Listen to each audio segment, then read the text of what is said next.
In the past, I've made videos called How Blank Changed Animation, and surely there have been a ton of other people who have made videos similar to that, but just filled in the blank with Spider-Verse. I could easily do the same, but to be honest, I don't think that the Spider-Verse films have changed animation. For one, I don't think that other major studios are even coming close to touching these movies and what they're doing visually. Some are trying. DreamWorks had Puss in Boots: The Last Wish, but it still doesn't feel nearly as impressive as the Spider-Verse films. But number two, and more importantly, I don't think that these films are changing anything. Rather, they're maximizing the possibilities of digital animation. When Disney started using computers to create scenes that would be far too difficult to hand draw, like the wildebeest stampede in The Lion King, that was a giant leap forward. Not only were computers able to help in creating something much more complex, but the technology also saved time for the animation team. Of course, that was decades ago, and since then, we've grown accustomed to computers and animation pretty much going together, and thanks to Pixar, we moved away from the hand-drawn look and into this more computer-generated 3D world. Basically, since Toy Story in 1995, the majority of animated films from major American companies have all looked the same. If you're like me, you've probably come across someone who believes that Shrek, Minions, and Frozen are all just Disney movies. While that's always a fun conversation to navigate without sounding strangely pretentious, I don't blame anyone for believing that most of the major animated films now come from one place, since most of them at least look similar enough. Enter Sony Animation, Phil Lord, Christopher Miller, and a goal: to maximize the most out of computer animation. With that all said, my name's Josh Taylor, this is Modern Mouse, and today I want to talk about the Spider-Verse films, how they get away with maximizing animation, and why it's such a big deal. Wow. You got any Spider-Man tips you can tell me now? Yeah, I got plenty. Disinfect the mask. You're gonna want to use baby powder in the soup, heavy on the joints. You don't want any chafing, right? Anything else? Nope, that was everything. It's strange that I didn't make a video about Spider-Man Into the Spider-Verse when it came out in 2018, despite the fact that it was my most anticipated film for that year.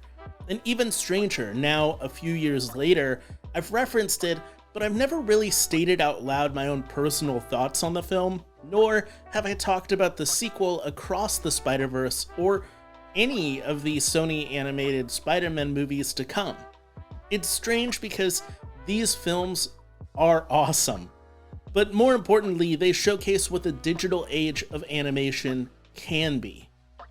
In 1995, Toy Story wowed audiences by showing them something completely different. Pixar became the animation studio from that point on, as they'd shown how computers can be used to create a different style of animated movie. Hey, Buzz!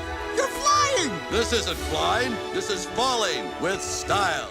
And while that style has evolved over the decades thanks to upgrades in both hardware and software, computers have mainly been used for one style of animation at major American studios.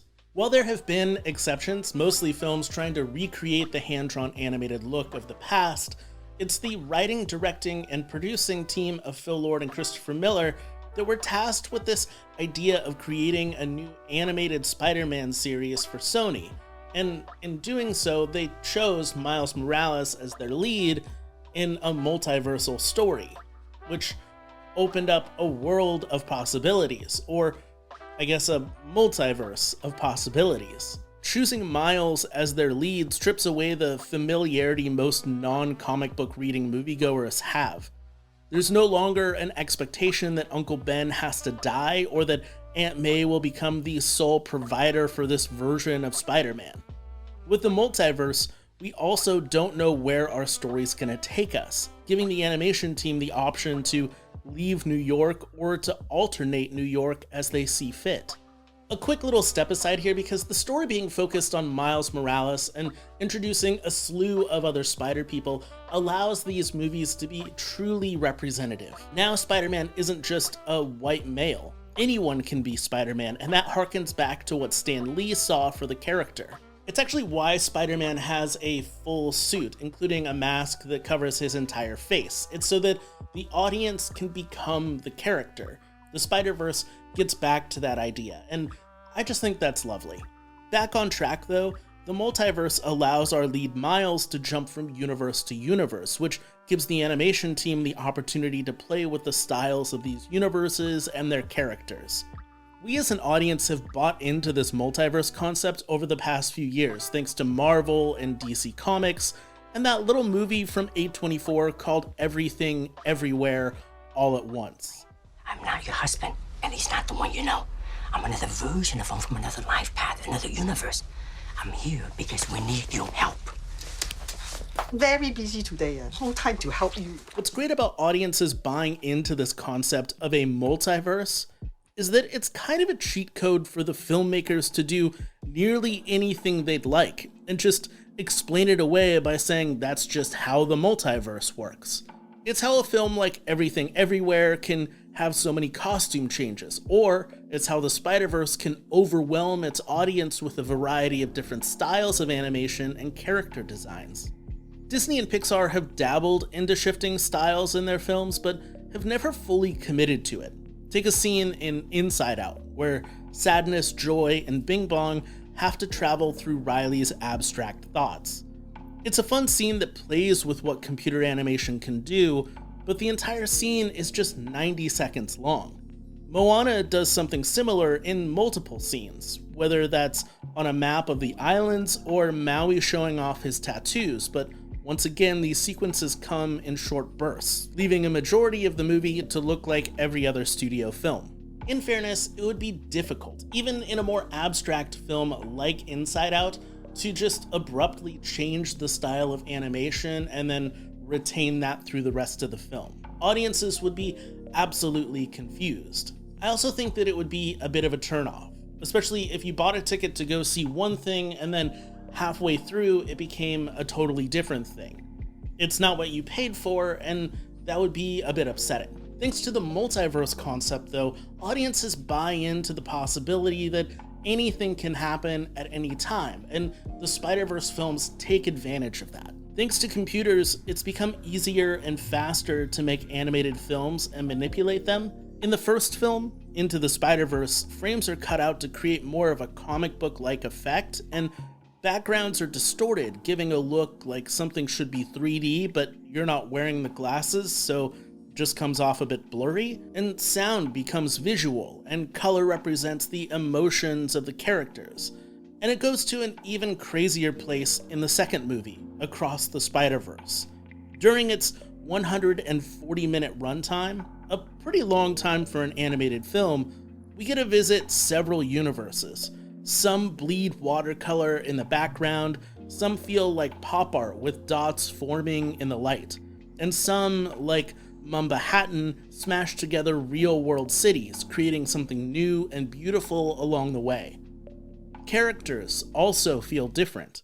Miguel O'Hara, or Spider-Man 2099, plays much more violently, moving like something between a character from Dragon Ball Z and Street Fighter. Spider-Punk moves in choppy cut frames, surrounded in ransom note style clippings and changing color depending on the clipping of choice. All of these animation styles end up blending together to create something a bit more unique. In the world of traditional art, this would be called mixed media, made famous by artists like Pablo Picasso. Yes, he's probably best known for his work in Cubism, but the artist also worked putting together newspaper clippings, fabric, metals, and pieces of various instruments in order to create interesting art. That's mixed media in a traditional sense, using anything and everything, piecing it together and making something completely new. While I wouldn't exactly call the Spider-Verse films mixed media, they are definitely derived from that genre of art. These are films piecing together a variety of styles and stories in order to create something new and interesting. And while I still don't think these films are going to become the new standard of animation like Toy Story did in the 1990s, I do think they showcase what animation can look like or be like. There isn't anybody saying that animation from computers has to look like one style, because The Spider-Verse proves that computers are limitless in their potential. While I don't see the majority of audiences buying into this type of mixed media look outside of this very specific type of multiversal storytelling, I do think that the Spider-Verse films show audiences that animation can look different and that they can look forward to different types of styles in the future. These movies are not changing animation. The styles of the past will still be there and movies will still be made in those styles. But what these films are doing is maximizing animation. For animation studios, these films are showcasing that there's a market for something outside of the quote-unquote Pixar look. And for audiences, especially those clamoring for hand-drawn animation, it shows that there's limitless potential and that anything can really be made in this new medium of digital art. I've got just a few seconds, so let me say this. If you'd like to support the channel, check out the Patreon. It's in the links down below, or go to patreon.com/modernmouse. I put out a bunch of podcasts and extra videos there for people who are patrons. For only $1 or up to $5 a month, you can really help out the channel to grow and be better and be limitless just like Spider-Man. That's all. Thanks for watching.